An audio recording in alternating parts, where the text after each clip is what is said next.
Reforma religiosa emprendida por Martín Lutero en Alemania se le suele atribuir una fecha, 1517. En el curso de ese siglo XVI la reforma prendió y se extendió por varios países de Europa. Inglaterra, Alemania y los territorios de Escandinavia. En la Europa de origen latino, Francia, Italia, España y Portugal, la reforma encontró mayores dificultades. En el tercer tomo de su monumental Historia de la Humanidad, traducida al castellano por Nicolás Salmerón y Fernández de Los Ríos y publicada en Madrid en 1881, el historiador y filósofo belga Franois Laurent cuenta que Francia no podía simpatizar con los reformadores porque su genio era el de la unidad política y religiosa.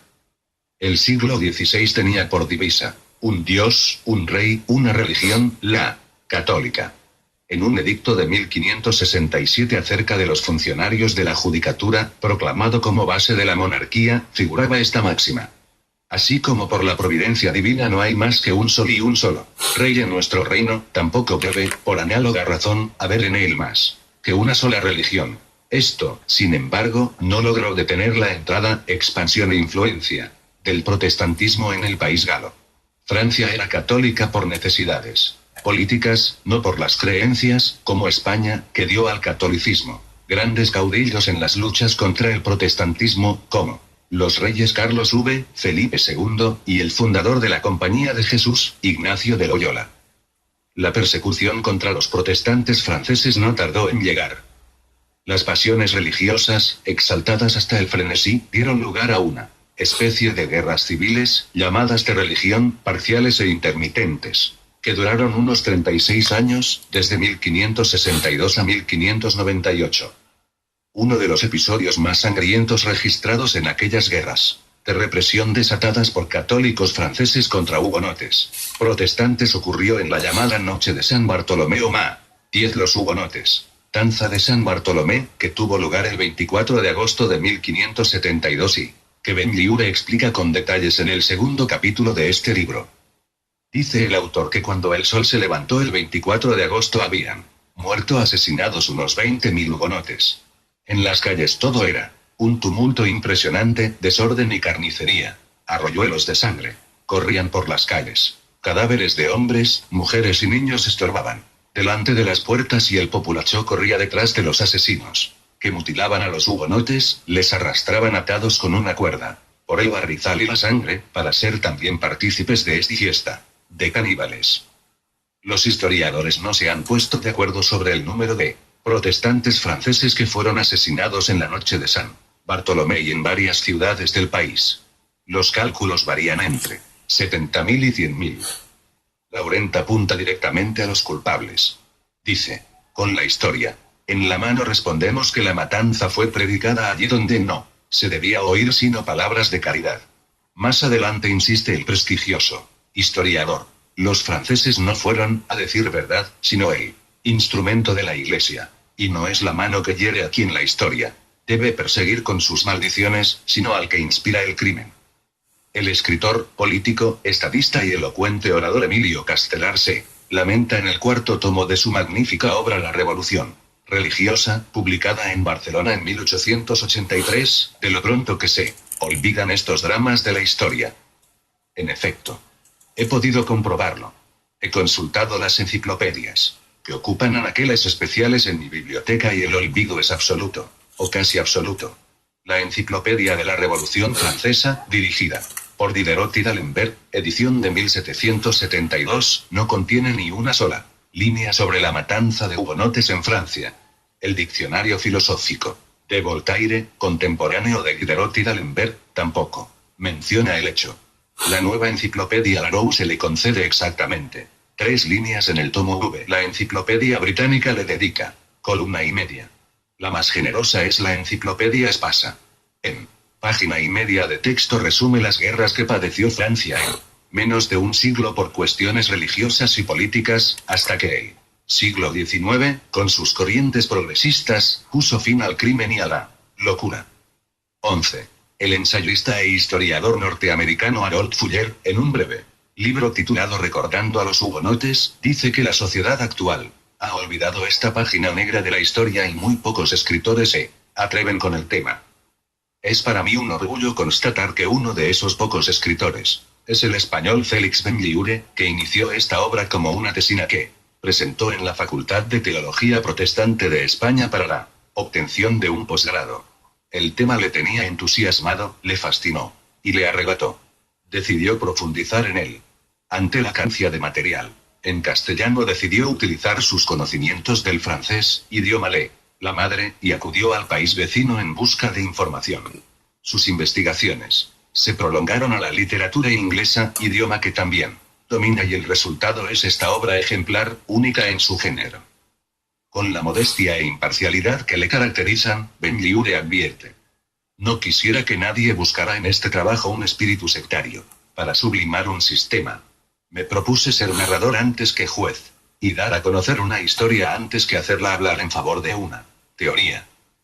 Uno de los censores encargados de enjuiciar el trabajo para la concesión del posgrado y a la vez corrector del primer texto, el doctor Bernardo Sánchez, emitió este juicio al justificar la calificación de sobresaliente otorgada al trabajo de Benlliure. El autor ha viajado a los escenarios geográficos que enmarcaron las gestas de la evangelización de los pueblos galos. Ha hurgado minuciosamente en los fondos editoriales, en archivos, en museos, en templos. Ha entrevistado a descendientes directos de los santos inmolados, ha fotografiado retratos, escenas, símbolos, lugares, personas, para lograr enriquecer así su magnífico texto.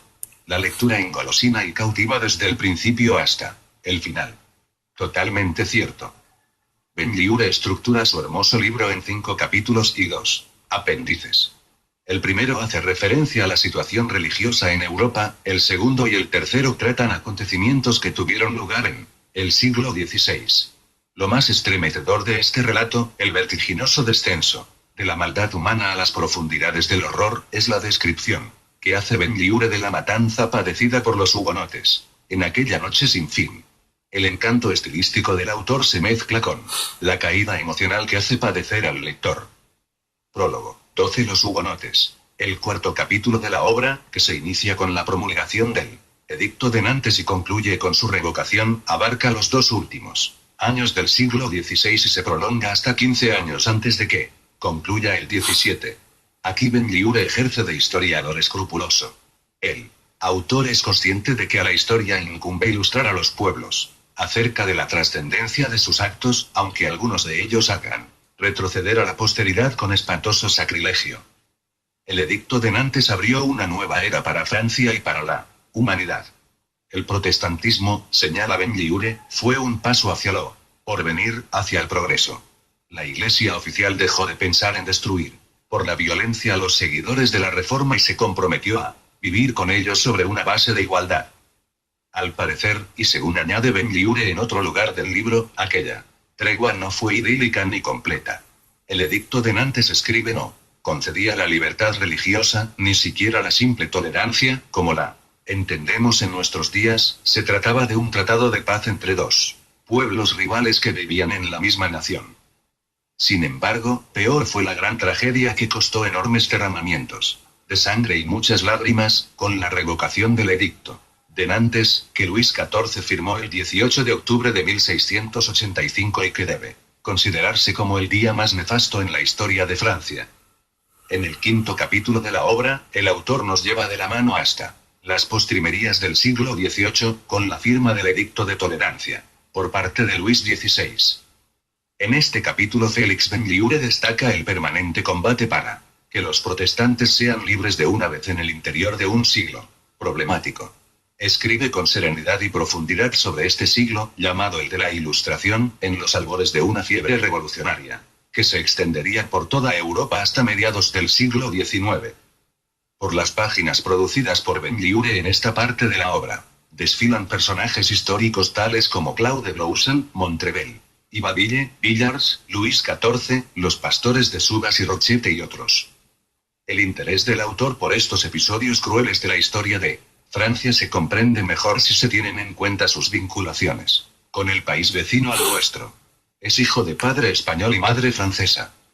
Obtuvo una diplomatura en teología tras años de estudios en el Institut Biblique Européen de París. Una vez instalado en España dividió su 13 Tiempo entre el pastorado, la enseñanza y la literatura.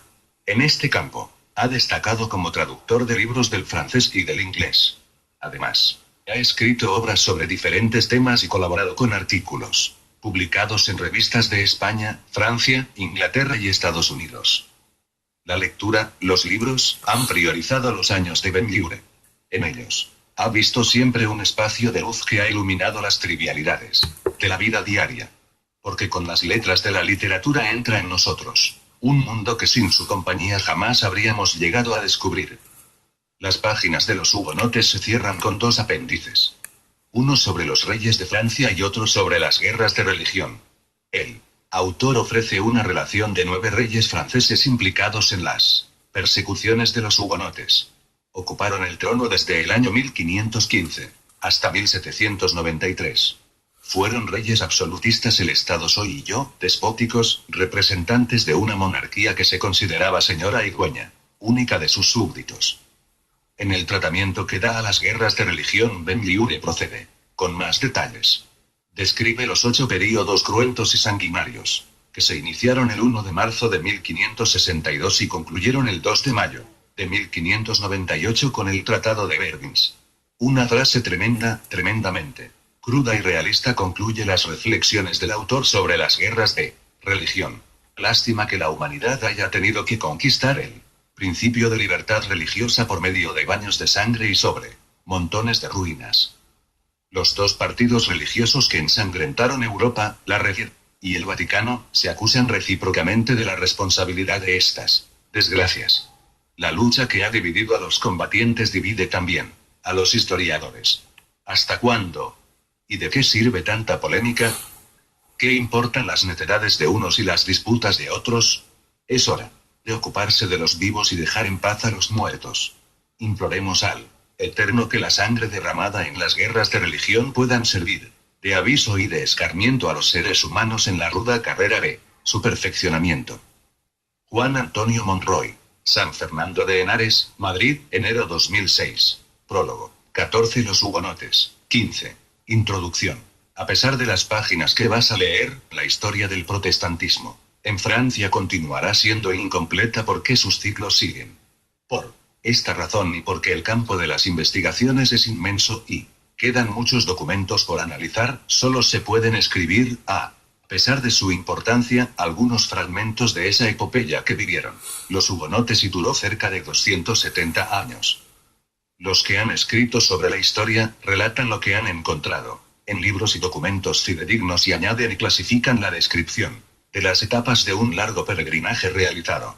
Las páginas que siguen son una pequeña contribución al desarrollo de esa historia, llena de sangre y lágrimas.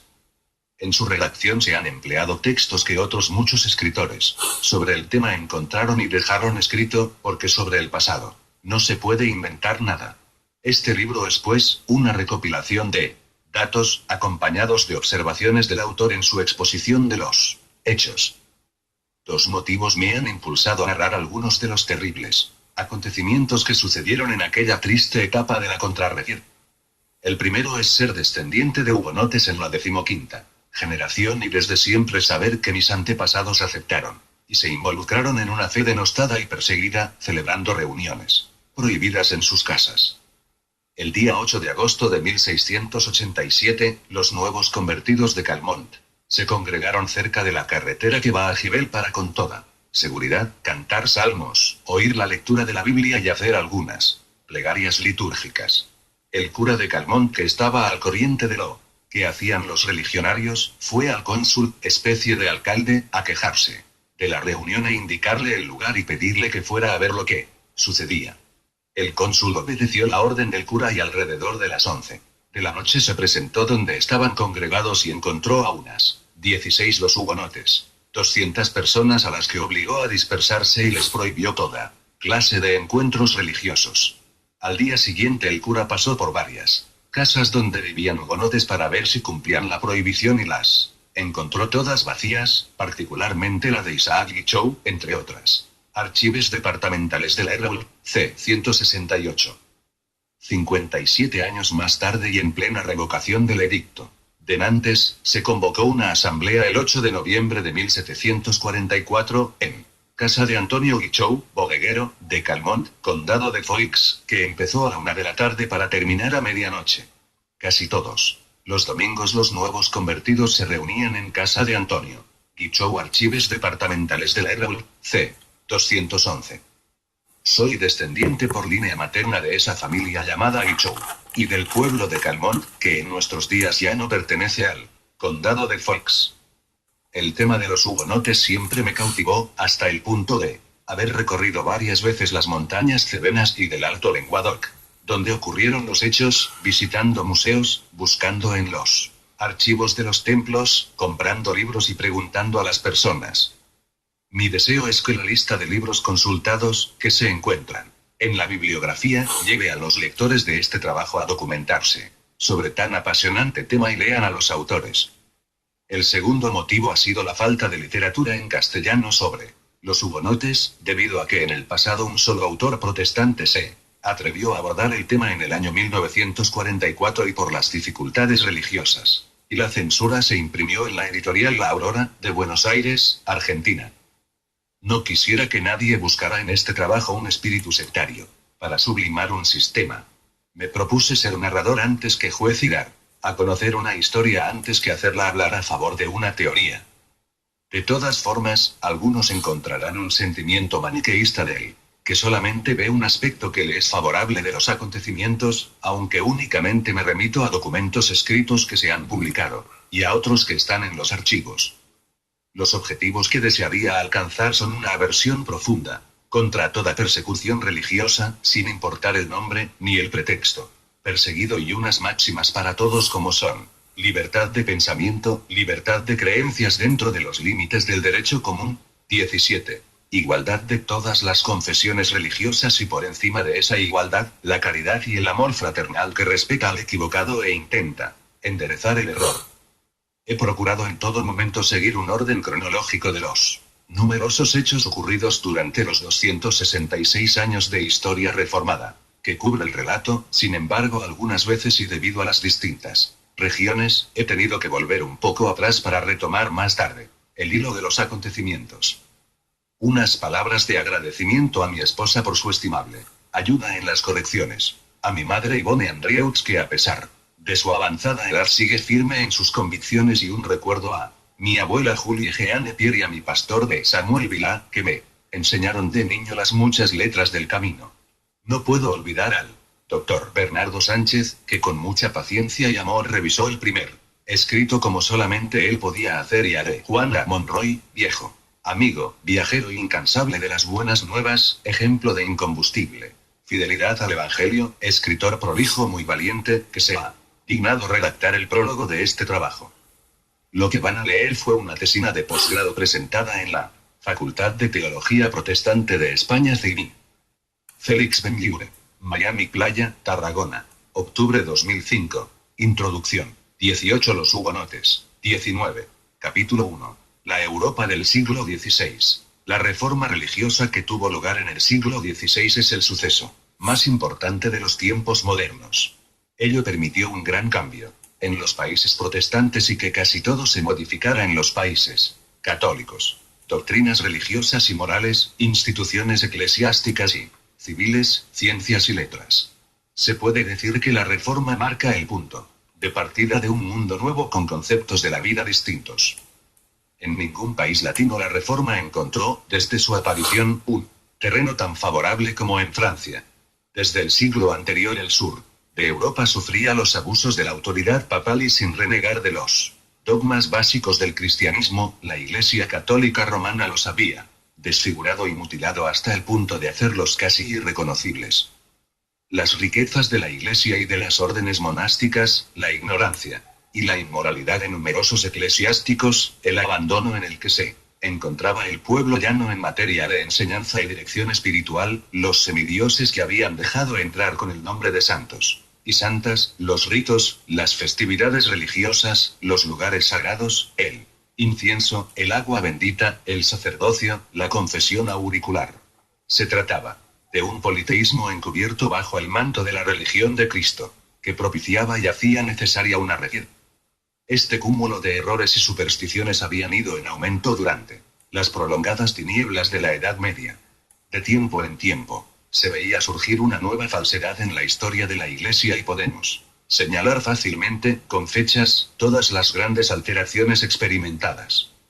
Los defensores más acérrimos de la Santa Sede reconocen que la corrupción era enorme a comienzos del siglo XVI. Algunos años antes de la aparición de la herejía calvinista y luterana no había ninguna severidad en las normas eclesiásticas, ni pureza en las costumbres, ni ciencia en el estudio de la palabra santa, ni respeto por las cosas sagradas, ni en la religión 13 Pat. 2. 20 Los hugonotes. La predicación del Evangelio era poco frecuente, por no decir rara, y contribuía a incrementar las tinieblas en lugar de disiparlas. Bossuet lo reconocía con las siguientes palabras. Muchos predicadores solo predicaban las indulgencias, las peregrinaciones, las limosnas dadas a los religiosos y hacían de esas prácticas la base de la piedad cuando eran solo cosas accesorias. No hablaban tanto como era debido de la gracia de Jesucristo 13, Pat. 1. La Biblia enmudecía bajo el polvo en las bibliotecas y en algunos lugares la tenían atada con cadenas de hierro. ¡Qué imagen tan triste! Ofrecía la prohibición de la palabra en el mundo católico, los cuales, después de haberla arrebatado a los fieles, habían encerrado la Biblia bajo llave en los seminarios y bibliotecas y la tenían atada en las iglesias. Poco antes de la Reforma habían prohibido a los profesores de Alemania explicar la palabra santa en sus lecciones públicas o privadas. Las lenguas originales del Antiguo y Nuevo Testamento eran sospechosas de herejía y cuando Lutero alzó la voz, la Iglesia de Roma tuvo muchas dificultades en encontrar doctores capaces de discutir con el reformador el texto de las Sagradas Escrituras. En ese largo silencio de los autores sagrados, la ignorancia, los prejuicios, la ambición y la avaricia hablaban con toda libertad. Los curas empleaban a menudo esa libertad, no para la gloria de Dios, sino para la suya propia y la religión, destinada a transformar al hombre a imagen de su creador, vino a transformar al mismo creador a la imagen de un hombre estúpido e intolerante.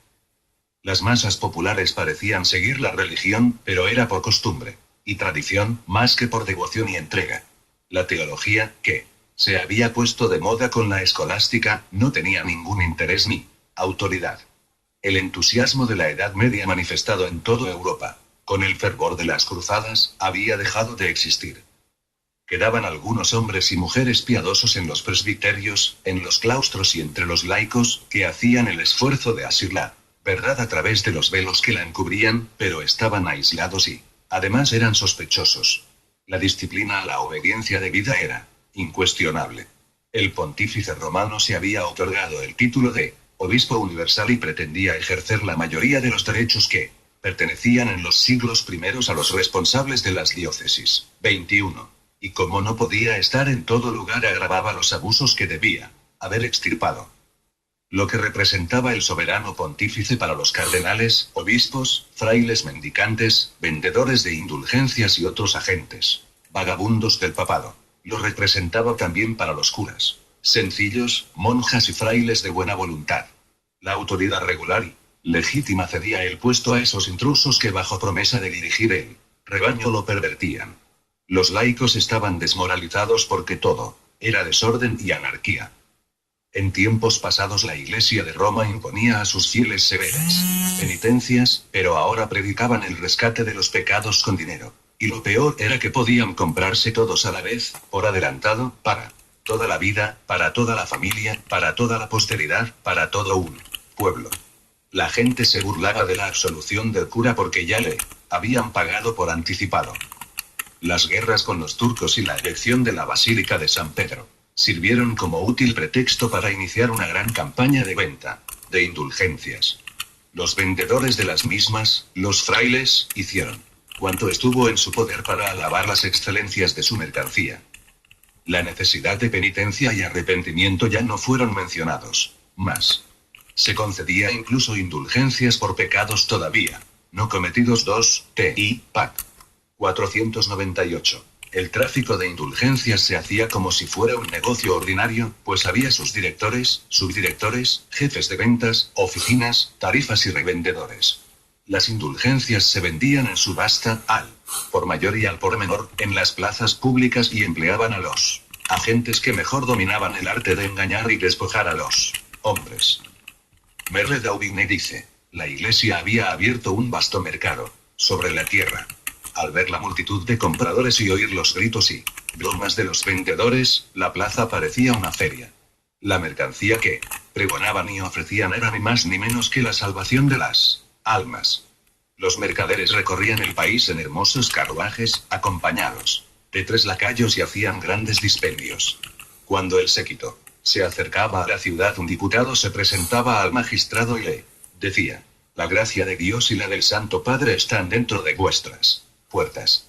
El jefe de los vendedores de indulgencias llevaba en sus, la Europa del siglo XVI, 22 los hugonotes, manos una gran cruz roja de madera. Toda la procesión caminaba al paso, en medio de cánticos, oraciones y el vapor de los perfumes 10, T y Pac. 234. Además de las indulgencias, Roma utilizó todos los medios a su alcance para engordar sus arcas. Todo era lícito si servía para aumentar las propiedades de la Iglesia. La guerra y la paz, las victorias y las desgracias públicas, los éxitos y los fracasos de los particulares, la fe de unos y la herejía de otros. Lo que no podían obtener de la liberalidad de los fieles lo buscaban en la expoliación de los que no lo eran. Fue sobre todo el sacrilegio de la simonía lo que dio un golpe fatal a la Iglesia romana. Nada indispone más a los pueblos que encontrar en la religión una conducta moral inferior a la que ellos tienen por instinto. El clero regular y secular poseía la mitad del territorio alemán, en Francia la tercera parte y en otros países todavía más. Las propiedades eclesiásticas estaban libres de impuestos. Curas y frailes, sin llevar las cargas del Estado, recogían todos sus beneficios y no solo gozaban de enormes privilegios por sus bienes, sino que también tenían otros por sus personas. Todo religioso era un ungido por Dios y por lo tanto algo sagrado para un juez civil. Nadie podía tocarle antes de ser juzgado, condenado y degradado por los miembros de su orden. La clerecía formaba una sociedad completamente distinta de la sociedad general. Se trataba de una casta colocada fuera y por encima del derecho común, donde hasta la justicia creía en su inmunidad. Los curas no permitían que los magistrados les persiguieran y en cambio se atribuían a sí mismos el derecho de intervenir en los procesos contra los laicos. Testamentos, matrimonios, estado civil de los niños, y muchos otros asuntos que llamaban mixtos, eran llevados a los tribunales de forma que una parte considerable de la justicia dependía del clero y de su jefe. Quizá en tiempos de ignorancia, cuando los eclesiásticos eran un tanto privilegiados por tener ciertos estudios, sus conocimientos podían ser útiles a la sociedad, pero en el siglo XVI, después del renacimiento de las letras, las prerrogativas que poseían eran nefastas y las usurpaciones intolerables. Debo decir también en honor a las personas de la época que, de vez en cuando, ante cada error y cada abuso del poder sacerdotal, se habían levantado adversarios valientes que manifestaban su desacuerdo con la Europa del siglo XVI, 23. Iglesia. Recordamos a Claudio de Turín, los valdenses y los albigenses, Juan Wycliffe, Juan Hus, Savonarola, los hermanos de Moravia y de Bohemia, que si bien eran pequeñas y débiles comunidades aplastadas por los papas unidos con los príncipes, desde lo alto del cadalso y ante sus verdugos transmitían la llama sagrada de la fe primitiva hasta que Lutero hizo resplandecer la luz sobre el mundo cristiano.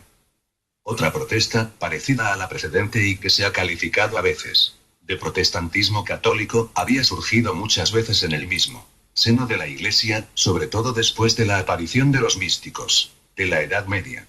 Entre los teólogos encontramos a Bernardo de Clairvaux, Juan de Gerson, el cardenal Pedro Gaili, Nicolás de Clemangis, etc., y entre los poetas a Dante y Francisco Petrarca. Dentro de la misma Iglesia y en los concilios que tuvieron lugar en Pisa, Constanza y Basilea, se oyó el mismo grito: la Iglesia necesita una reforma en la fe y en las costumbres, en la jefatura suprema y en los feligreses.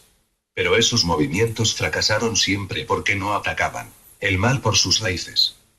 Mientras el papado perseguía la primera de esas protestas e intentaba seducir a la segunda, se levantó un enemigo nuevo, el más peligroso de todos porque podía tomar las formas más diversas. Se podía manifestar al mismo tiempo en todo lugar y era indomable.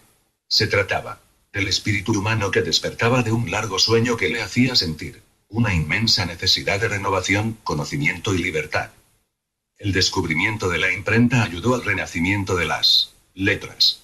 El viejo mundo parecía reaparecer entero al mismo tiempo que Cristóbal Colón descubría un mundo nuevo. Más de 3000 escritos se publicaron entre los años 1450 a 1520. 13, Pat. 9. La Santa Sede, que había demostrado ser muy hábil a veces, no lo fue ante ese vasto movimiento de las letras. Se sucedieron varios papas, unos ineptos, otros ávidos de dinero y algunos manchados por crímenes terribles.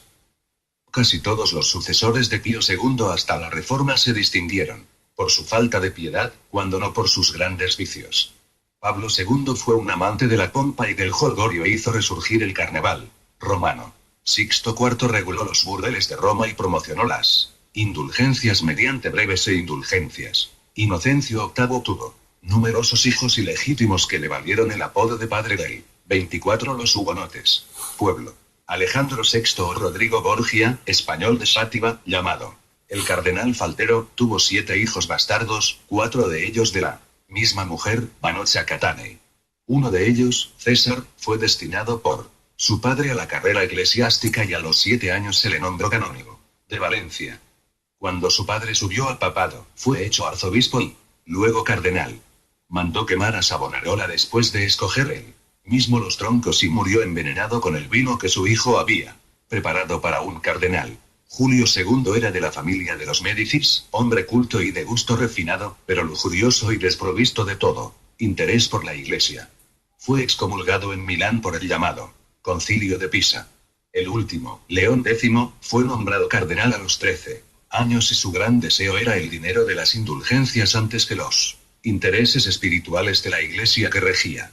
El pobre tenía el gusto voluptuoso de la estirpe medicea a la cual pertenecía sin tener su grandeza ni valentía. Era cura de 3 al cuarto sin teología, pontífice, sin formalidad, que hacía disputar a sus bufones sobre la inmortalidad del alma al finalizar sus banquetes y gozaba con los frívolos divertimentos del teatro cuando Alemania ardía en medio del fuego. 13, Pat. 9. El autor antes citado G. de Felice dice, parece que había sido escogido por Dios para allanar el camino de la región. Casi todo estaba preparado.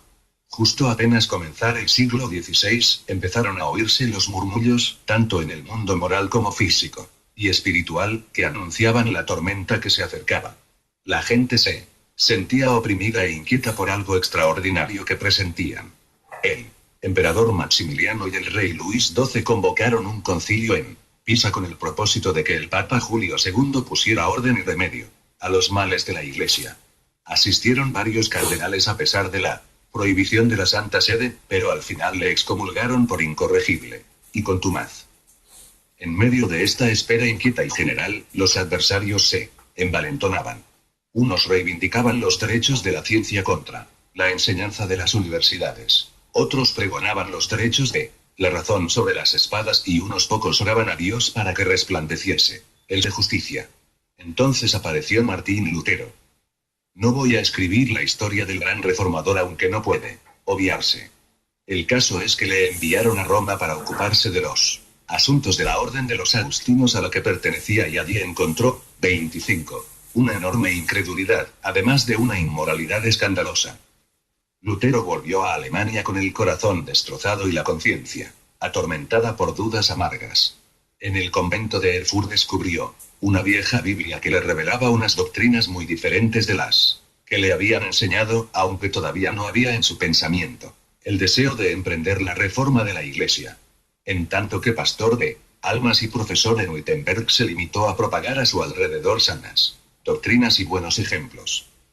Pero un hombre llamado Juan Tetzel, mercader de indulgencias, audaz hasta la insolencia, recién condenado a prisión por crímenes notorios y amenazado con ahogarle en el río Inn por los habitantes del Tirol, se atrevió a interponer su vil tráfico contra la palabra de Lutero y las almas que le habían sido confiadas.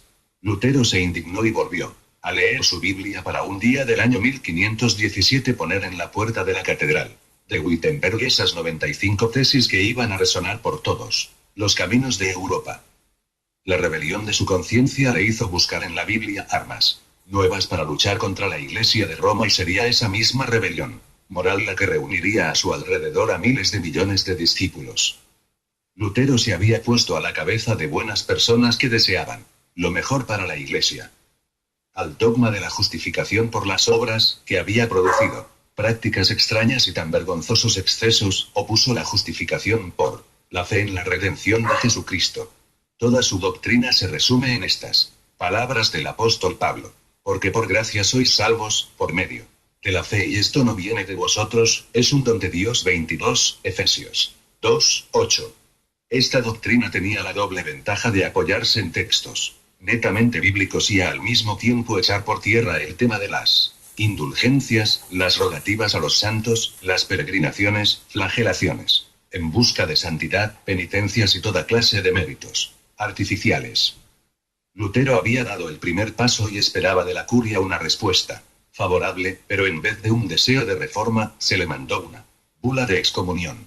El 10 de diciembre de 1520 el doctor de Wittenberg la quemó solemnemente en presencia de numerosos espectadores. La llama que salió del papel escrito iba a iluminar Europa, y proyectar sobre los muros del Vaticano un destello siniestro. La Europa del siglo XXI. Los hugonotes. El 17 de abril de 1521 Lutero compareció ante la Dieta de Worms. En contra suya estaba el Papa y el Emperador, que eran los dos poderes más grandes del mundo en esa época, y a su favor la palabra de Dios y las fuerzas vivas del siglo. Cuando le pidieron que se retractase de todo lo que había propagado, invocó el testimonio infalible de la Biblia. Si ella le convencía del error, se retractaría; de lo contrario seguiría con sus creencias. El enviado de Roma rechazó abrir el libro que condenaba al papado, y Carlos V comenzó a darse cuenta de que aquí en la tierra hay cosas superiores al poder de la espada. Es interesante observar que Lutero no se presentó con un sistema doctrinal completo y cerrado. En primer lugar, empezó a tratar sobre los abusos de la Iglesia romana, con la voluntad firme y dispuesta a ir destruyendo poco a poco el viejo sistema del catolicismo, mientras al mismo tiempo construía un nuevo edificio. En realidad, creo que no comprendía del todo la misión que se encomendaba a sí mismo hasta que no la cumplía. Después de despertar las conciencias, se ocupó en enderezar la doctrina. Después de la doctrina, la reforma del culto. Después del culto, el establecimiento de nuevas instituciones eclesiásticas. Creo que Lutero nunca fue más allá de sus convicciones, ni se adelantó demasiado al sentir de la gente. Este fue el motivo por el cual retuvo bajo su bandera a los que se habían cobijado en ella y le ayudaron en su trabajo. El reformador dio mucho a su generación y probablemente, a cambio, recibió mucho más.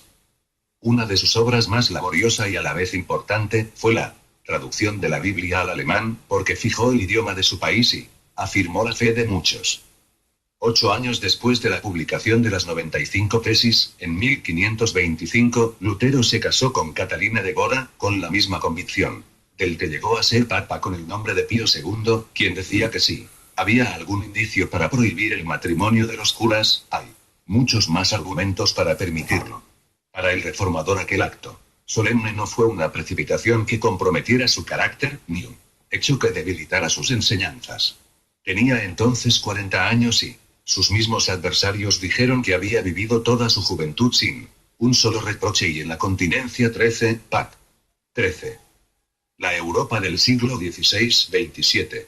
En 1530, Melanchthon, su compañero en las labores y ambos de acuerdo, presentó en la Dieta de Augsburgo la confesión de fe que durante siglos ha sido el lazo de unión de la Reforma luterana. Los protestantes mostraron al mundo que se habían sacudido el yugo de Roma, aceptando sin reservas las enseñanzas de la Biblia, en la medida de las luces de la época.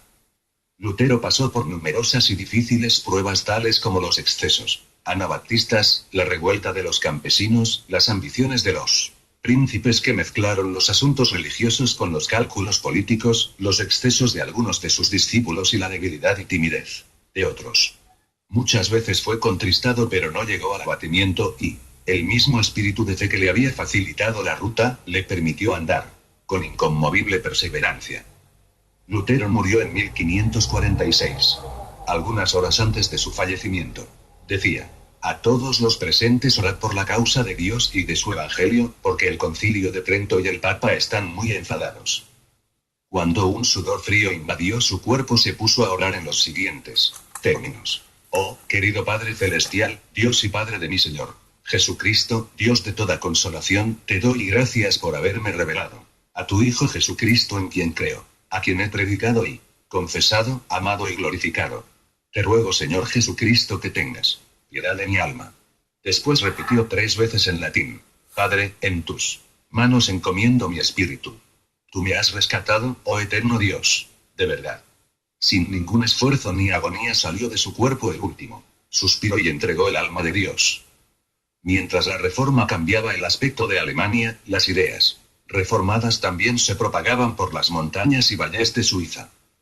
Incluso se habían manifestado antes a través de un cura y predicador, llamado Zwinglio. Empecé a predicar en el año de gracia 1516, escribía, es decir, cuando el nombre de Lutero todavía no se había mencionado en nuestras regiones. No fue de Lutero de quien aprendí la doctrina de Cristo, sino de la palabra de Dios. Otro mercader de indulgencias llamado Samson obligó en 1518 a que Zwinglio se manifestara abiertamente. Siempre era la conciencia la que se sublevaba contra los desórdenes de la autoridad católica, y la reforma fue, ni más ni menos, una protesta de la moral ultrajada antes que una renovación religiosa.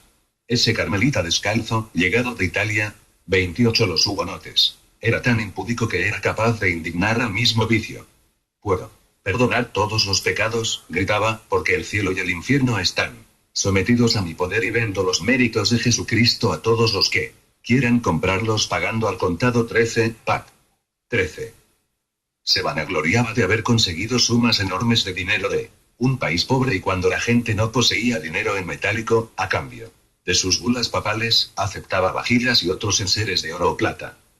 Mandaba a sus acólitos gritar a la multitud que le apretujaba: no os molestéis unos a otros. Dejad que se acerquen primero los que tienen dinero, que después intentaremos contentar a los que no tienen. A partir de entonces, Zwinglio atacó el poder papal, las indulgencias, el sacramento de la penitencia, el mérito de las obras, el sacrificio de la misa, la abstinencia de carnes en días señalados, el celibato del sacerdocio, y a medida que la voz del pueblo se manifestaba favorable, más fuerte y enérgica era la suya. El reformador suizo era un hombre modesto, afable, popular y de conducta irreprochable. Poseía un profundo conocimiento de las escrituras, una fe viva, una sólida erudición, sus ideas eran claras y concretas, y tenía una capacidad de trabajo sin límites. Se había alimentado de la literatura griega y latina y sentía una gran admiración por los clásicos de la antigüedad, hasta el punto de tener algunas opiniones muy nuevas y atrevidas para la época que le tocaba vivir. Como varios padres de la Iglesia, admitía la acción permanente y universal del Espíritu Divino en la humanidad. Llamado a Zúrich, se dejó de tradiciones humanas para enseñar lo que había sacado de la Biblia. En 1520 el Concejo de Zúrich publicó una orden en la que se pedía a todos los eclesiásticos predicar solamente aquello que pudieran probar con las Escrituras. 3 años más tarde el Papa Adriano, viendo cómo incrementaba la autoridad de Zwinglio, intentó ganarle para su causa y le mandó una carta en la cual le felicitaba por sus excelentes virtudes y encargaba a su portador que le ofreciera todo lo que quisiera excepto la sede pontificia. Adriano conocía el precio del hombre pero no su carácter, y al mismo tiempo que se le ofrecían tan altas dignidades, en Zúrich, Zwinglio discutía de doctrina con los delegados del obispo de Constanza y les hacía quedar en ridículo. Otros debates se abrieron en presencia de los magistrados y del pueblo, y el 12 de abril de 1525 salía un edicto ordenando la abolición, la Europa del siglo XVI-29, de las misas y la celebración de la comunión según la simplicidad del Evangelio. Quisiera señalar la diferencia de costumbres en aquellos días. En el siglo XVI el poder civil era el que decidía en los cambios de religión, lo que hoy sería una usurpación intolerable, pues a medida que los tiempos avanzan, menos las autoridades civiles se inmiscuyen en las libertades del individuo, sobre todo en los países adelantados. Los cantones helvéticos se alinearon, unos al lado de la región y otros al lado de Roma, lo que provocó una terrible guerra de religión. Era costumbre por aquel entonces que el primer pastor de Zúrich acompañara al ejército y Zwinglio se vio obligado a ir. El historiador Bouchat dice que se puso en camino como si fuera la muerte y aquellos que observaban sus gestos se dieron cuenta de que no cesaba de orar a Dios por su alma y la Iglesia 13, Pac. 17. El 11 de octubre de 1531 cayó en el campo de batalla de Capel. Se levantó 3 veces, pero ante la desbandada general, volvió a caer, para no levantarse. ¡Qué desgracia está ocurriendo! Estos malvados podrán matar el cuerpo pero no el alma. Estas fueron las últimas palabras que pudo articular, mientras seguía moviendo sus labios en oración. Unos soldados que pasaban le recogieron malherido y sin conocerle le dijeron si quería confesar e invocar a la Virgen y a los santos. Movió negativamente la cabeza y levantando los ojos al cielo, continuó con sus mudas oraciones. Pasaba por allí un oficial y le dio un golpe de pica en la cabeza y acabó de matarlo. Aunque no se sabe su edad con certeza, algunos historiadores dicen que tenía 40 años, y otros 47. Zwinglio ejerció un ministerio en el ejército, dice Teodoro de Beza, murió en el campo de batalla y después el enemigo quemó su cuerpo. Dios honró en aquel lugar a su siervo con una doble corona, ya que ningún hombre sabría morir de una forma más honesta y santa, perdiendo su vida corruptible por la salvación de su patria y por la gloria de Dios. A pesar de los varios fracasos, la reforma se extendió rápidamente por una gran parte de Europa y en algunos países tomó carta de residencia. En Alemania fue aceptada por la mayoría de estados. Parte de Hungría, Dinamarca, Noruega, Suecia y algo de Polonia rompieron también con las cadenas del catolicismo romano. 30 los hugonotes. En Inglaterra y Escocia 2 movimientos distintos condujeron los pueblos a la fe protestante. Uno estaba encabezado por Enrique VIII y el otro por el pastor Juan Knox. Fue el origen de las diferencias de principios y de organización que han subsistido hasta nuestros días. La reforma penetró en el sur de Europa sin poder establecerse. En España, la larga lucha mantenida contra los árabes había identificado el catolicismo con un espíritu de nacionalidad. Si se era español se era católico y no musulmán, lo que permitió el mantenimiento de la llamada Santa Inquisición, apoyada siempre por el fanatismo popular. En Italia, el escepticismo de los intelectuales, las numerosas ramificaciones del clero, los intereses de una multitud de familias que vivían del mantenimiento del sistema eclesiástico, la pasión de las gentes por las artes, y las pompas y boato del culto romano, impidieron los progresos del protestantismo. Varios países que rodean Francia, como Suiza, Alemania, Flandes y Holanda aceptaron también la predicación de las nuevas ideas, así. La reforma se extendía por las distintas fronteras del país a la vez que intentaba penetrar y propagarse en el interior. Hasta aquí he procurado describir la necesidad que tenía la Iglesia y la sociedad de una reforma doctrinal y de costumbres. En Francia la reforma tuvo que combatir la incredulidad y la superstición, pero además encontró un tercer enemigo que no había encontrado en los países germánicos y que era la inmoralidad. La degeneración era tan grande que hombres valientes hablaban de la iglesia del maligno y sostenían que era más provechoso orar a Dios en un establo que en una iglesia. 10, T. Lilly, Pac 356. Los cambios no solo debían ser dogmáticos y eclesiásticos, sino también morales. La deformación de la iglesia romana era tan profunda que el grito de muchos subía al cielo, aunque Dios tenía a sus hombres preparados para emprender el cambio en el momento que él quisiera. Llegamos ahora a la historia que motiva el título de este trabajo. Veremos terribles persecuciones que fueron soportadas por el valor que da la fe y la perseverancia de las víctimas. El conjunto de los sucesos forma parte de uno de los capítulos más importantes en los anales de la nación francesa y una de las páginas más interesantes de la reciente